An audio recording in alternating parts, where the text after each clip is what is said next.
जय हिंद साथियों, मैं आदेश आप सभी का राही आदि क्लासेस में स्वागत करता हूं। तो हम सभी पढ़ने वाले हैं हिंदी का प्रैक्टिस सेट, जो कि जहां पर भी हिंदी पूछी जाती है वहां के लिए पर्याप्त होगा। अभी आपका यूपी पुलिस का पेपर रद्द हुआ है, अब होगा 6 महीने बाद। तो आप सभी को एक बार फिर से 6 महीने के लिए मौका मिला है, तो आप सभी अच्छे से लग जाइए और अच्छे से पढ़ाई करते रहिए। जिन लोगों की तैयारी हो चुकी थी वो अपना रिवीजन करें, जिनको लगता था कि उनके पास समय नहीं था वो अब फिर से नई शुरुआत करके पढ़ाई करते रहें। उम्मीद है आप हमारा साथ देंगे। क्लास को शुरू से अंत तक देखिएगा। आपके पास समय कम हो तो क्लास को बाद में देखिएगा, थोड़ी स्पीड बढ़ा के। तो अब हम चलते हैं अपने क्वेश्चन की तरफ, शुरुआत करते हैं। तो हमारा पहला क्वेश्चन है, इनमें से कौन सी भाषा संस्कृत भाषा की अपभ्रंश है? यानी जो संस्कृत से ही हिंदी आई है, लेकिन संस्कृत के तुरंत बाद किस भाषा का अपभ्रंश हुआ है उसके बारे में हमसे पूछा जा रहा है। ऑप्शन ए है ब्रज भाषा, ऑप्शन बी है पाली, ऑप्शन सी खड़ी बोली, ऑप्शन डी प्राकृत। तो जो संस्कृत के बाद जिस भाषा का विकास हुआ है वह है पाली। क्या है? पाली। तो हमारा राइट आंसर ऑप्शन बी सही हो जाएगा, पाली। संस्कृत के बाद पाली है, फिर प्राकृत है, फिर अपभ्रंश है, अवहट्ट है, तब जाके आधुनिक हिंदी आती है। तो संस्कृत के बाद जिस भाषा का अपभ्रंश हुआ वह पाली भाषा है। तो आगे चलते हैं दूसरे क्वेश्चन पे। तो अगला क्वेश्चन है हमारा, इनमें से किसकी वर्तनी शुद्ध है? हमें वर्तनी शुद्ध का चयन करना है। संगीतज्ञ, संगीतय, संगीतज्ञ या संगीताग्म। तो जो है हमारा राइट आंसर वह है ऑप्शन ए सही, संगीतज्ञ। अगले क्वेश्चन पे चलते हैं। अगला क्वेश्चन है, राजा का विलोम शब्द कौन सा होगा? राजा का विलोम शब्द कौन सा होगा? रानी, प्रज्ञा, रंक या सेनापति। राजा का विलोम शब्द रानी भी होता है, प्रजा भी होता है और रंक भी होता है, लेकिन यह जो सबसे अधिक मान्यता जिसे दिया जाता है वह राजा का विलोम रंक होता है। क्या होता है? रंक होता है। अगले क्वेश्चन पे चलते हैं। अगला क्वेश्चन है हमारा, किरण का पर्यायवाची कौन सा होगा? तो किरण का पर्यायवाची कौन सा होगा? भानुजा, रसिका, तटनी या रश्मि। तो जो किरण का पर्यायवाची होता है वह रश्मि होता है। क्या होता है? रश्मि होता है। और किरण का पर्यायवाची अंशु भी होता है, जो कि बहुत पूछा जाता है।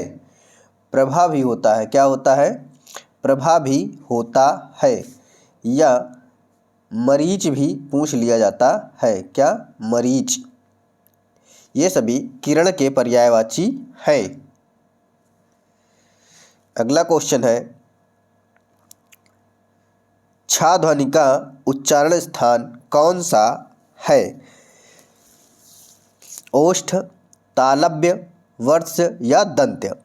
तो जो छा है यह तालव्य से उच्चारण होता है। किसका? इसका छा का उच्चारण स्थान तालव्य होता है। एक तो चा वर्ग के अंतर्गत जो भी आएंगे वर्ण उनका उच्चारण तालव्य होता है। दूसरा, स्वर में ले तो ई जो होता है इसका उच्चारण भी तालव्य से होता है। अगला क्वेश्चन है, रामचरितमानस की रचना किस भाषा में है? जो रामचरितमानस है उसकी रचना किस भाषा में है? अवधी में, ब्रज में, भोजपुरी में, मागधी में। तो इसकी रचना अवधी भाषा में है। किस भाषा में है? अवधी भाषा में है। और रामचरितमानस 7 कांडों में लिखा गया है। कितने? 7 कांडों में लिखा गया है। अगला क्वेश्चन है, अधिकतर भारतीय भाषा का विकास किस लिपि से हुआ है? ब्राह्मी, कुटिल लिपि, खरोष्ठी लिपि या शारदा लिपि? तो अधिकतर भारतीय भाषाओं का विकास ब्राह्मी लिपि से हुआ है। किससे हुआ है? ब्राह्मी लिपि से हुआ है। अब चलते हैं अगले क्वेश्चन पर। तो अगला क्वेश्चन है हमारा, सदाचार शब्द में कौन सा उपसर्ग प्रयुक्त है? हमें बताना है कि सदाचार शब्द जो है इसमें कौन सा उपसर्ग है। तो सदाचार की अगर संधि विच्छेद करें तो होगा सत धन आचार। क्या हो जाएगा? सत धन आचार। तो जो उपसर्ग निकल कर आया वह हो जाएगा सत। तो सत उपसर्ग है, लेकिन सदाचार में संधि अगर पूछ ले तो कौन सी हो जाएगी? व्यंजन संधि हो जाएगी। सदाचार में व्यंजन संधि हो जाएगी। आगे देखते हैं अगले क्वेश्चन पर। तो अगला क्वेश्चन है, कलम तोड़ना मुहावरे का क्या अर्थ है? कलम तोड़ना मुहावरे का क्या अर्थ है?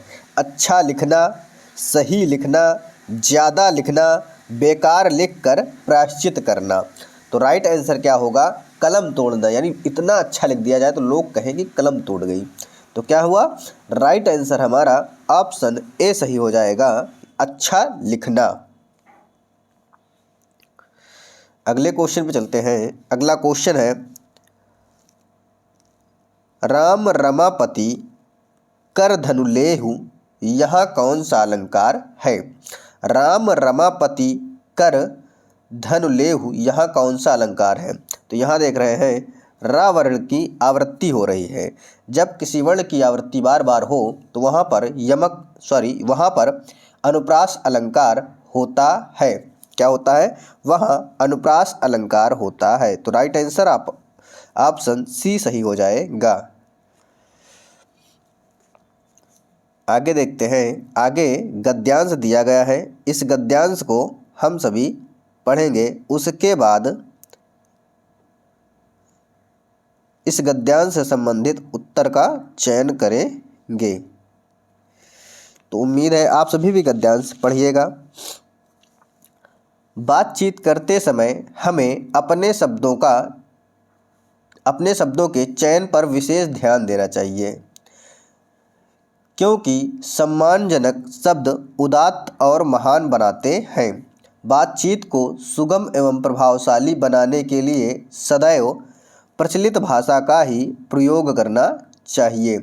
अत्यंत साहित्यिक एवं क्लिष्ट भाषा के प्रयोग से कहीं ऐसा ना हो कि हमारा व्यक्तित्व चोट खा जाए। बातचीत में केवल विचारों का ही आदान प्रदान नहीं होता, बल्कि व्यक्तित्व का भी आदान प्रदान होता है।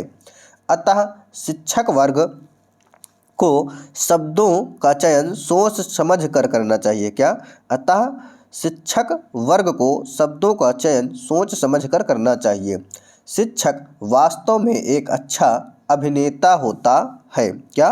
अभिनेता भी होता है, जो अपने व्यक्तित्व, शैली, बोलचाल और हाव भाव से विद्यार्थियों का ध्यान अपनी ओर आकर्षित करता है, उन पर अपनी छाप छोड़ता है।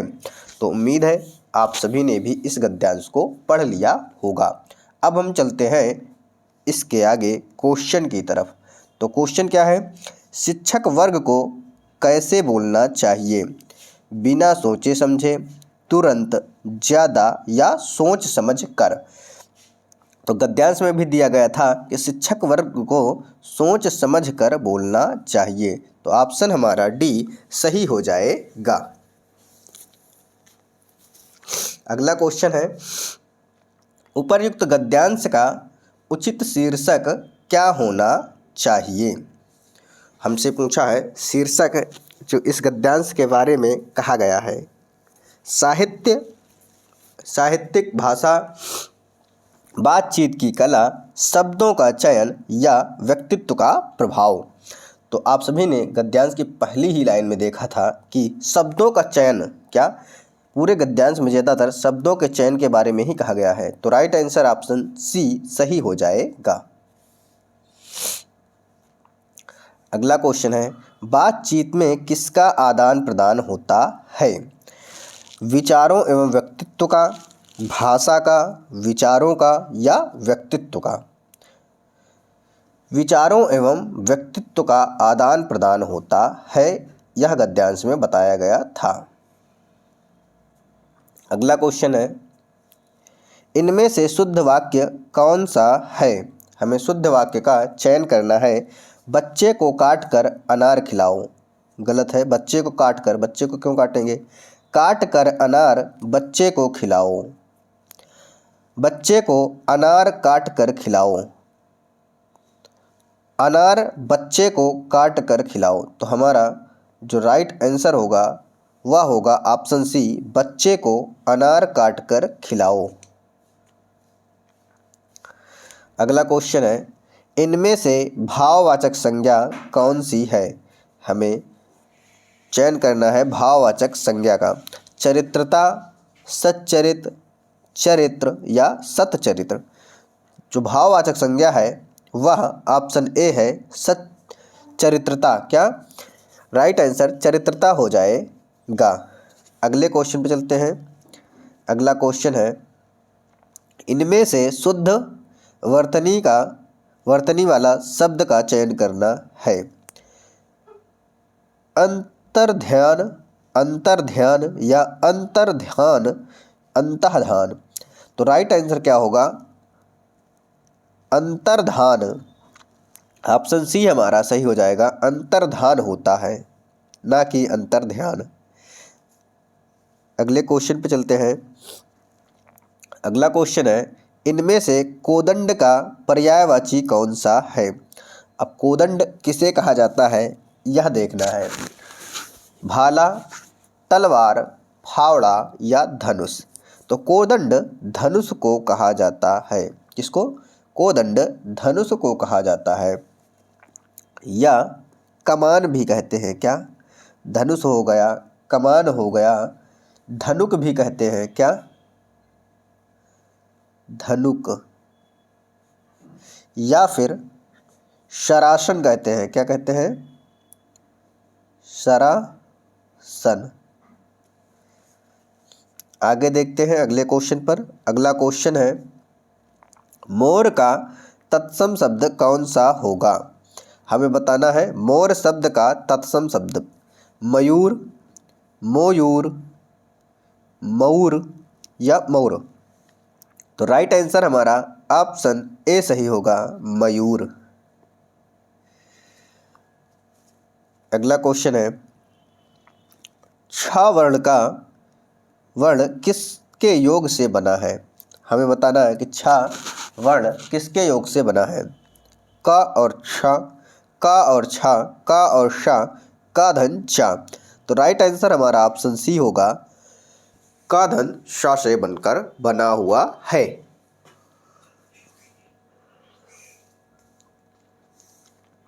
अगला क्वेश्चन है, विस्मय स्थायी भाव किस रस में होता है? आप सभी को रस और उनके स्थायी भाव को याद करके रखना है, क्योंकि कभी कभी पूछता है 1 नंबर में। तो विस्मय स्थायी भाव किस रस में होता है? शांत, हास्य, वीभत्स या अद्भुत? तो शांत रस का स्थायी भाव जो होता है वह निर्वेद होता है। क्या होता है? निर्वेद होता है। हास्य का क्या हो जाएगा? हास हो जाएगा। वीभत्स का जुगुप्सा हो जाएगा। क्या होगा वीभत्स का? जुगुप्सा हो जाएगा। तो विस्मय जो है अद्भुत रस का हो जाएगा। किसका होगा? विस्मय अद्भुत का हो जाएगा। तो राइट आंसर ऑप्शन डी हमारा सही हो जाएगा।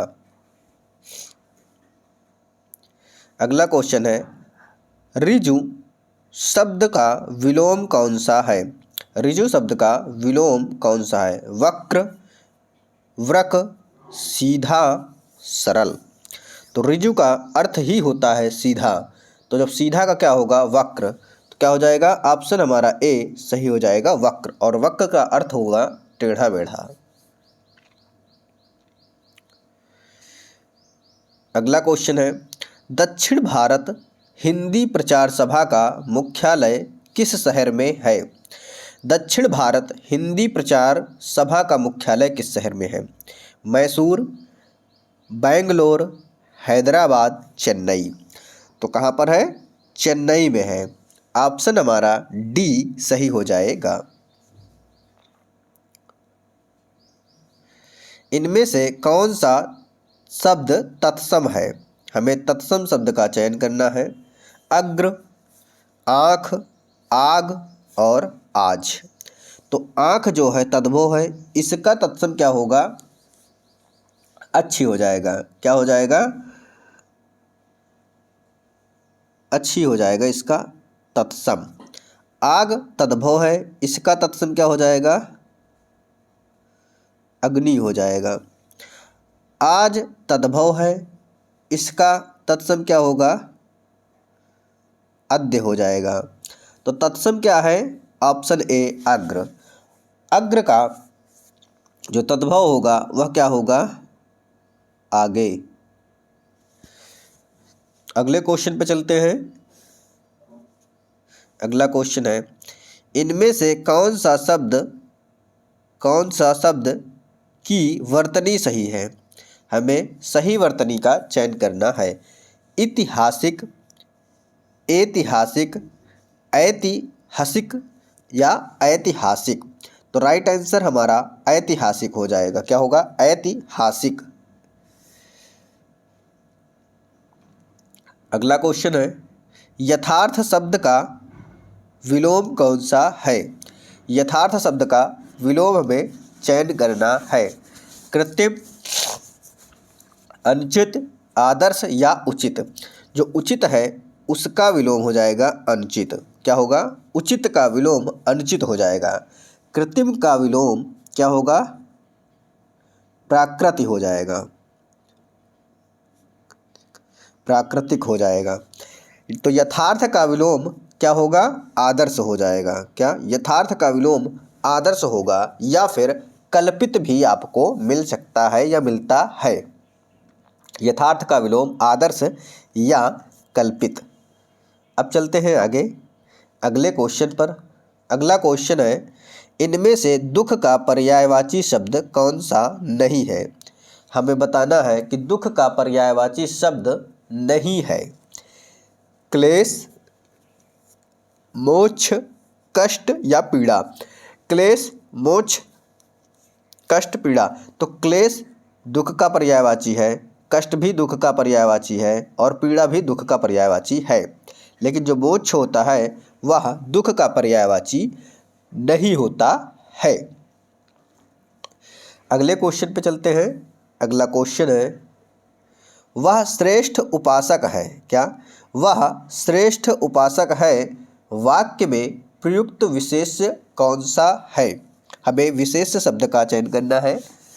तो विशेष्य की विशेषता बताते हैं तो उसे विशेषण कहते हैं। लेकिन विशेष्य क्या होता है? संज्ञा या सर्वनाम ही होता है जिसकी विशेषता बताई जाए।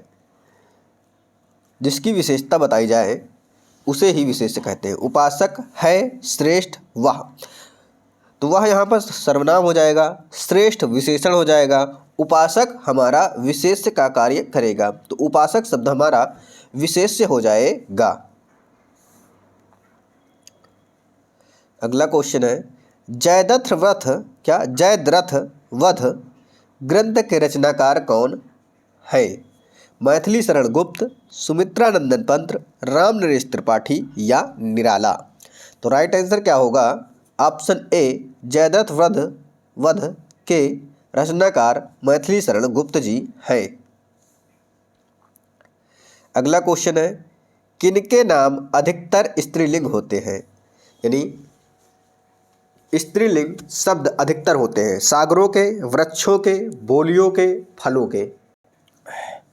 तो बोलियों के अधिकतर नाम स्त्रीलिंग में होते हैं।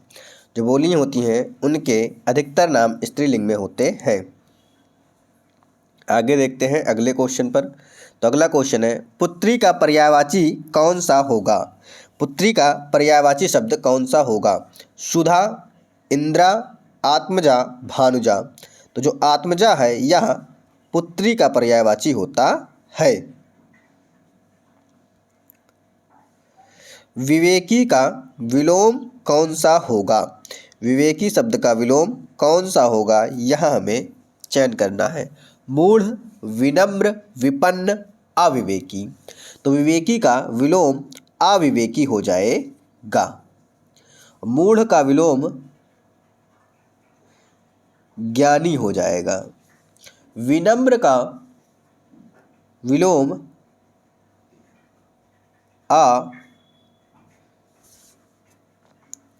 अविनम्र हो जाएगा और विपन्न का विलोम अविपन्न हो जाएगा। क्या हो जाएगा?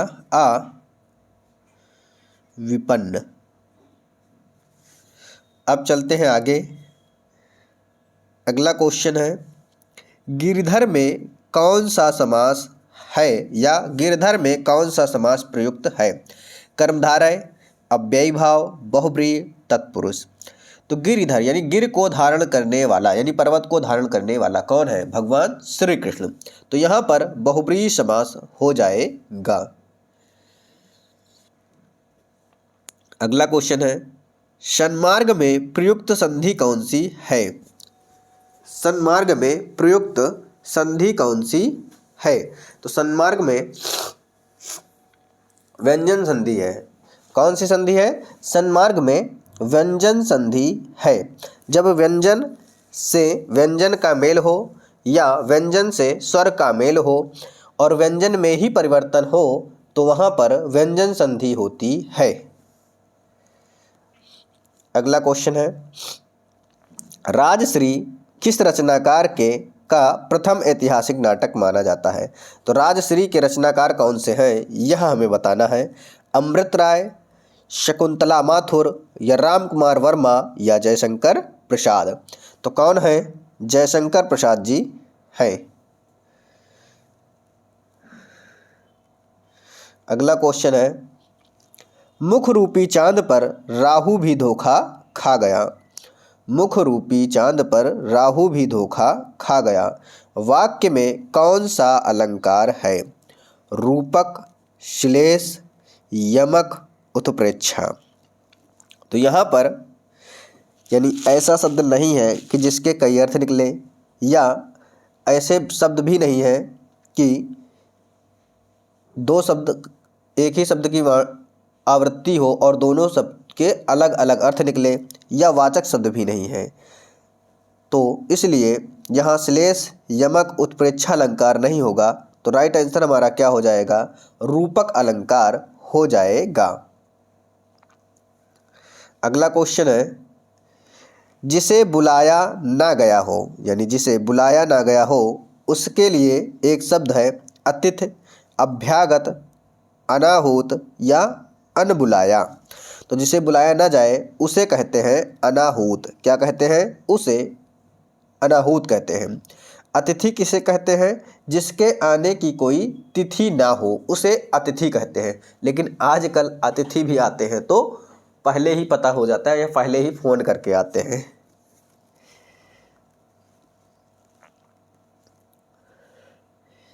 आज का लास्ट क्वेश्चन है, ज्ञानपीठ पुरस्कार 2017 से सम्मानित हिंदी साहित्यकार इनमें से कौन है?